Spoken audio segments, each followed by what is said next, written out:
Well, look, they've got Lucas Parry here with me. Lucas is a musician, originally from Australia, now based in Nashville, presently with us here in Kenya. And Lucas, tell us about that journey. What the heck brings you to Kenya? Well, first of all, I met this crazy Brit called Colin Piper who's interviewing me in Florida, and we became friends. We actually did a trip to Uganda about 1.5 years ago, and as Colin was putting together this trip, he asked if I wanted to get a team together from Nashville, from the US, and come out and serve the team here in Nairobi in Kenya.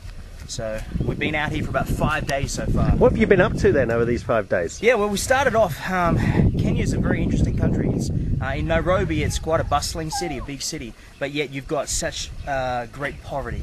We spent a lot of time in the Kibera slum, which is one of the world's largest slums, with an estimated 1.8 million people living in little shacks 10 by 10, one next to the other, where there's rampant disease, infection, and massive problems. And in fact, they were telling us in the Kibera slums, many African nationals actually don't do a lot of ministry there. It's mainly the Western missionaries and the NGOs come in. And so we spent a lot of time with some children in some schools, sharing the gospel, singing songs, praying for young students, and seeing students come to know the Lord.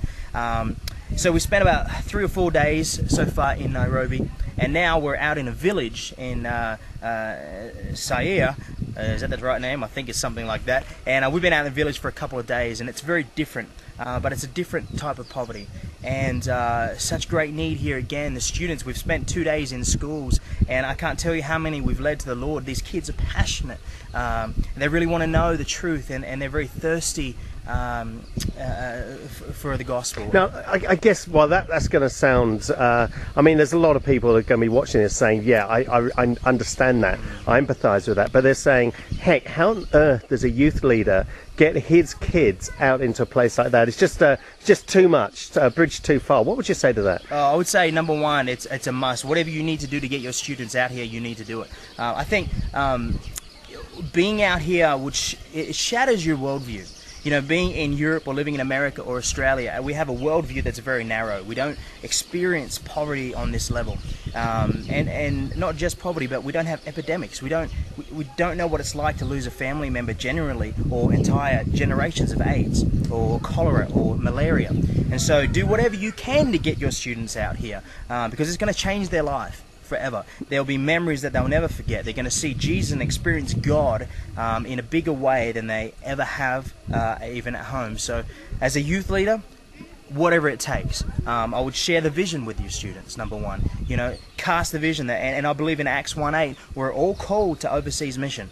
Acts 1:8 never says that we are Jerusalem, Judea, Samaria, and the ends of the earth. It doesn't say, Jesus didn't say, Peter, you're called here to Jerusalem, and some of you other guys, you can go to the ends of the earth. No, he said we're all called to these 4 areas of ministry. So encourage your students, get out there, it's fantastic. But can they actually really achieve anything, Lucas? I mean, you talk about the poverty, you talk about everything else. I guess most of us fear just becoming voyeurs, you know, sort of Christian tourists, just going around seeing and getting almost sort of titillated a bit by it all. I mean, what can kids really do here in Africa? Yeah, it's interesting. Mother Teresa said this. She said, you can do no great things, but only small things with great love. It's not what you do, but how much love you put into the things you do. And what's interesting is the need is so great, and really one person, I can never make a massive dent, a difference, but I can make a difference in the life of 1 or 2 or 3, the people that I come in contact with.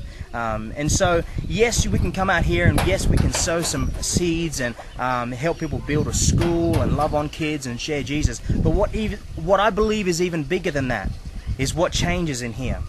Is the work that God does in my heart, the surgery, open heart surgery that the Lord does to me on a trip, that I come home and that I can share with others and empower other people, inspire other people, not just to give, but to actually go and actually engage in life and ministry with people who really need us.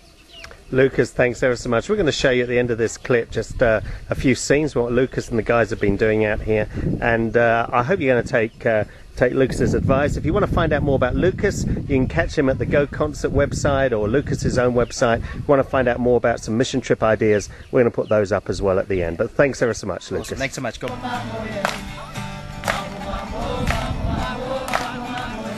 then the second part goes, Asante Yesu, Asante Yesu.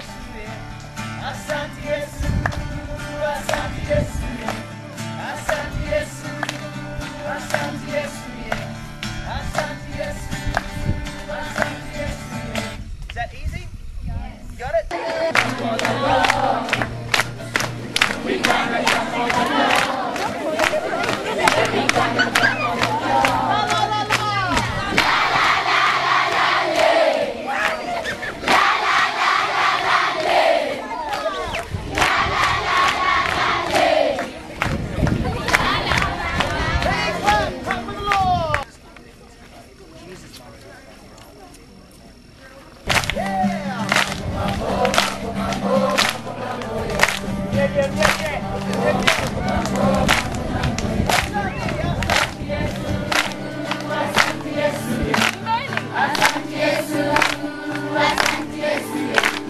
Asante